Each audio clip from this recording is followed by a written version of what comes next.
Hey guys, so a little development here at Maine Aquaria. Got myself a bandsaw finally. So bulk reef supply, a lot of people have mixed opinions on them. Been going through them for a long time. As a hobbyist, not a wholesaler or retailer or anything like that, just a hobbyist. And so I reached out to my local fish store, which is Corals Unlimited here in Maine, and I was gonna have him order me one of these, the Griphon XL bandsaw, and he basically told me, look, it's not cheap, and there's like zero markup for him to order one for me. So I was like, all right, well, if you manage to have a backup one on the shelf, let me know, and I'll buy it. And I kind of went with that sort of agreement for a while here, and lo and behold, Bulk Reef had a huge 20% off sale on this particular saw. I reached out to my local fish store, and he was like, yeah, I can't even buy it for that, his price. And I said, okay, well, it's too good of a deal to pass up. So it was roughly about $112 savings before I included any of my rewards. And here we go.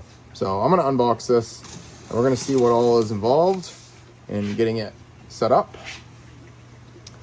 And this is gonna make fragging certain corals vastly easier.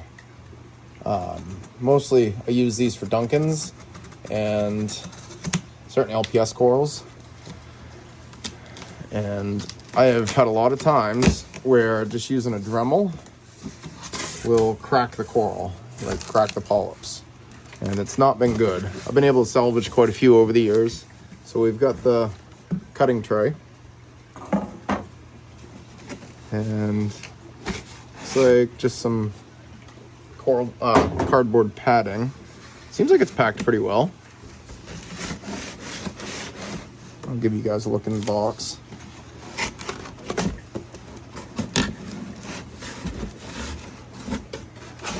I've never really done very many unboxing videos, but figured this was a good opportunity to sort of figure it out.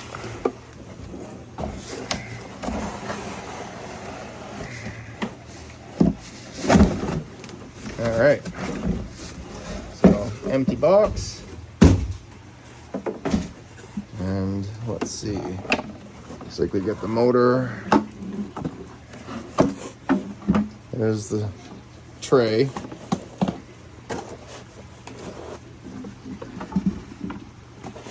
Now we've got this whole thing here, so we gotta basically get this pulled out.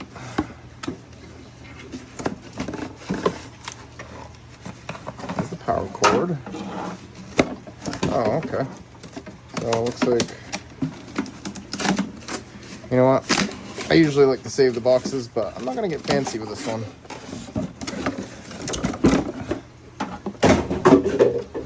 There it is. So, and so looks like these rods slide right into here, just like so. Cool thing is down inside, they give you a diamond blade there. Give you all the guides and the sponges. And directions. Sort of. Nope, never mind. Instructions. Because everybody needs instructions. Okay. Let's see. I do know that comes off. So, just a cover plate.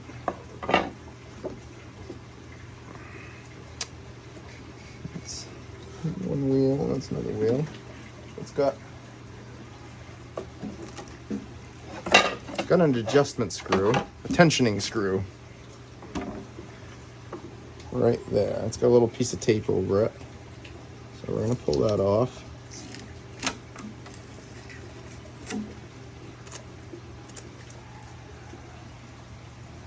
I'm gonna lift this up, get the rest of it. So just like so.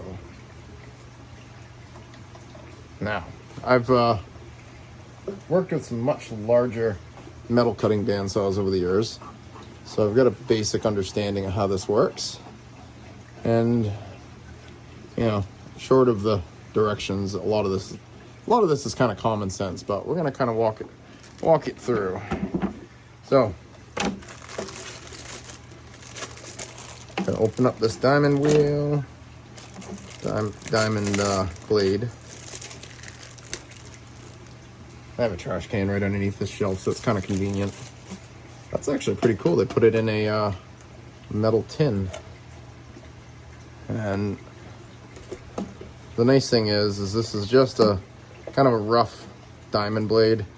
Not like it's got sharp teeth or anything. So with the larger wood and metal cutting bandsaws, you have to be very careful when you unwind them, because they can really jab you. And just like so. So you guys can see the diamonds on the edge, so that's pretty cool. And, well, actually we're gonna hold on for just a second here. That's pretty neat. So, step one after, well, actually, I think we've already skipped step one. So, blade installation.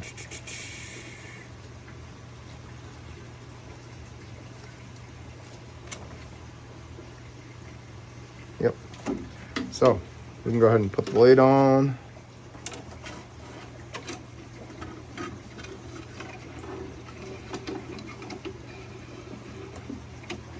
And you always want to get these blades up against the back of the wheel.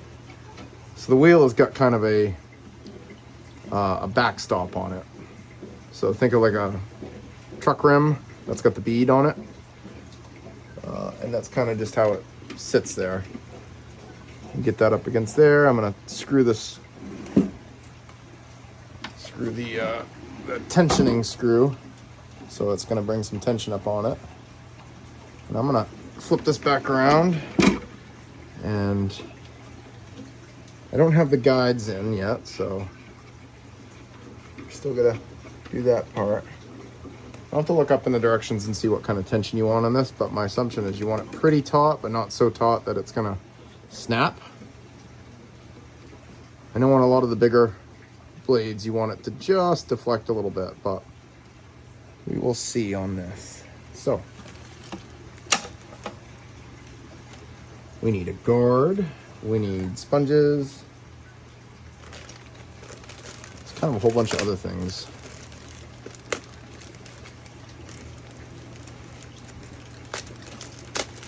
All right. Now, we have a guard. How does the guard go in? Doesn't exactly show. Okay. There it goes.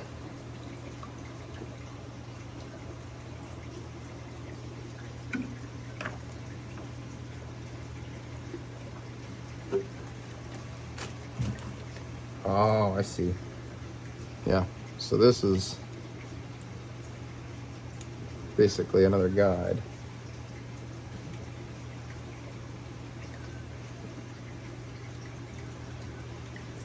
These are a little difficult to get in. There we go. So that just slides down in there like so. Just like so.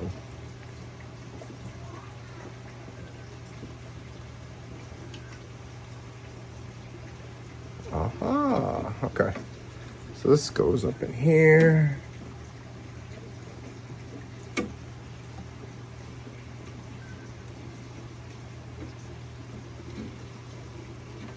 So that's the top guide. We get the bottom guide down there, top guide up there. There we go. So now that's in.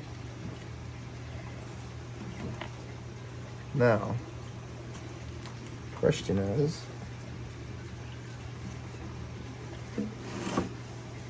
where do those guides go? Oh, this is where the sponge goes.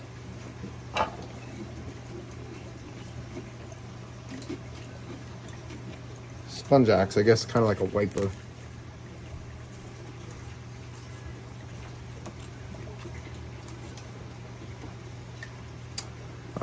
So there's a bottom sponge too.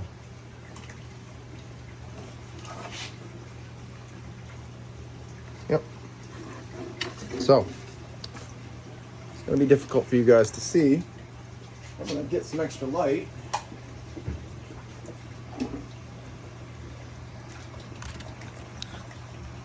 So down underneath that bottom wheel, down under there, there's a groove.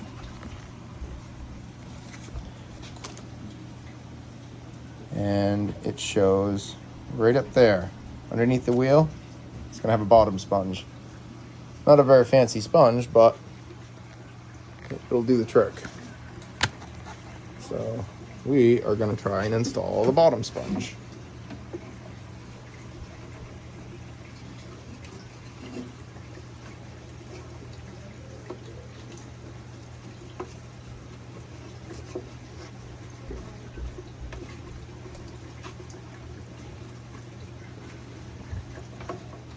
Interesting. That's a bit of a tight fit. Looks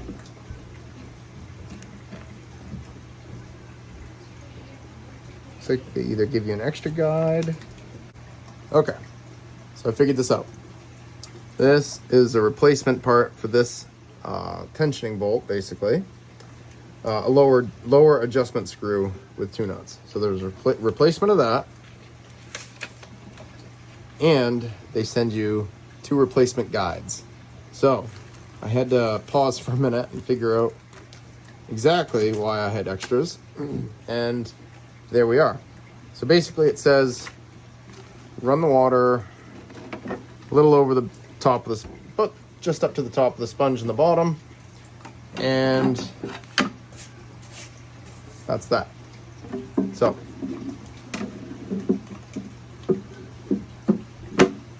just like so. Now,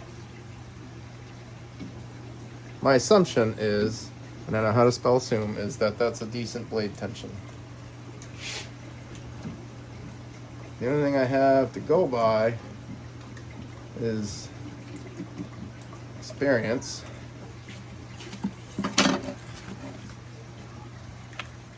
Okay, so basically, I should have enough tension.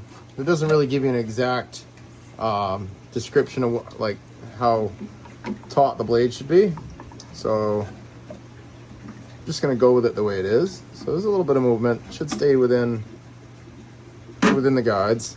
I'm gonna throw some water in this and plug it in and give it a trial run. And always keep your spare parts and your directions. So what I'm gonna do here, I'm gonna get some tank water right out of the frag tank adjacent to this. I'm gonna see, hopefully without making a mess.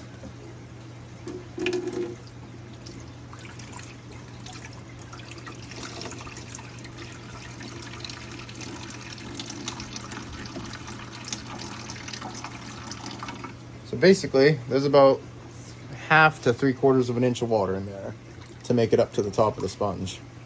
I'm gonna go with that and see what it does. So to start too, I'm not actually gonna frag any actual corals tonight. What I do have is a whole bunch of coral plugs, frag plugs that you cannot cut with bone cutters. So I am going to start trimming some frag plugs.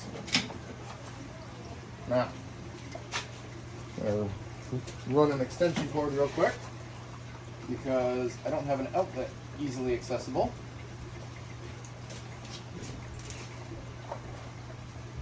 Let's see what it does.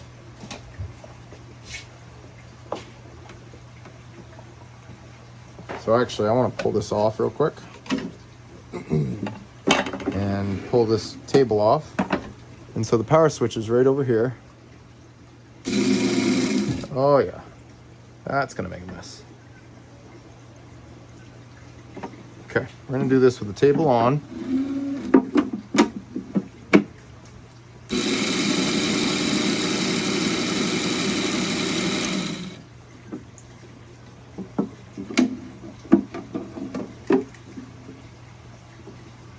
So that gives it just a, oh, wait a minute. Aha. So if you tighten it up, it actually forces, so the more tension you put on this, the more it forces the blade against the guide.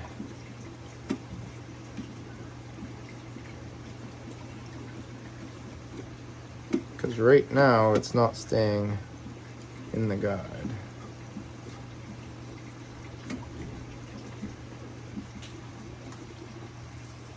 So we're gonna give that a shot.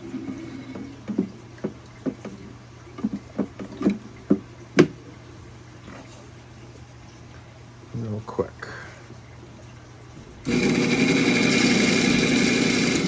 think that'll do it. So there's grooves on either side. There's kind of a little, groove there.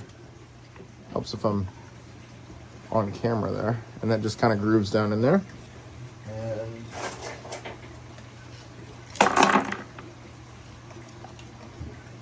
show you what we're gonna do here. So basically, I bought a bunch of these cheap Amazon plugs. They're reefing art. So I actually really like them because on a frag rack, you can stack them just as close as possible. Like so, and you lose minimal space on the rack. But the downside is bone cutters can't cut these stems off, nor can they trim these. So for like little SPS frags or small LPS frags that you want to just frag up and have a place to glue down to trade, they're great.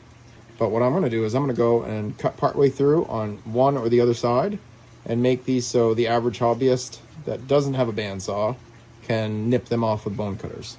So here we go.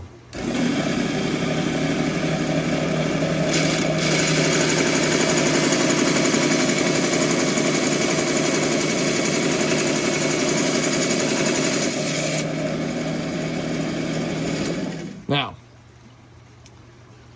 oops, see that score, that cut? Bone cutters can clip that. So every frag that I put on these reefing art plugs is gonna have a cut like that now. It's an extra step, and had I known beforehand, I wouldn't have bought these, but that's what happens sometimes. What I do like for plugs are these Ocean Wonders plugs. They're 1 inch, so they don't fit quite right on an egg crate frag rack, but you can trim them, you can cut them, you can shave them. They're amazing. They're a little bit more expensive. So these are like 22 cents a piece, where the others are like 34 cents a piece. But it is what it is. So anyway, guys, that is the Griphon XL diamond bandsaw for fragging coral. And I've wanted one of these for many, many years, and I've always gotten by with a Dremel and bone cutters, and finally I have made the upgrade. So thank you, BRS, for the sale. I probably wouldn't have done it had that not gone on sale. I probably would have just waited and bought one through my local fish store, which he's great, by the way. Him and I get along great. He understood. And the nice thing about it is the money I saved buying this online, I will use to go, I don't know, buy new coral or something from him. So that's part of how I support my local fish stores. Anyway, hope you guys enjoy this. Hope you get something out of this. And if you don't mind, give me a like and a subscribe if you like this content. I'm definitely no professional, but I'm learning as I go and sharing my love of the hobby. And yeah. I got a lot of coral I gotta mess with. So, gonna give you guys an update here. So, moved out a lot of corals at Frag Farmers Market. We got a few new ones too. So, if you want to see any of those new corals and some updated videos, stay tuned, guys. Anyway, happy reefing, and hope you guys are enjoying your tanks.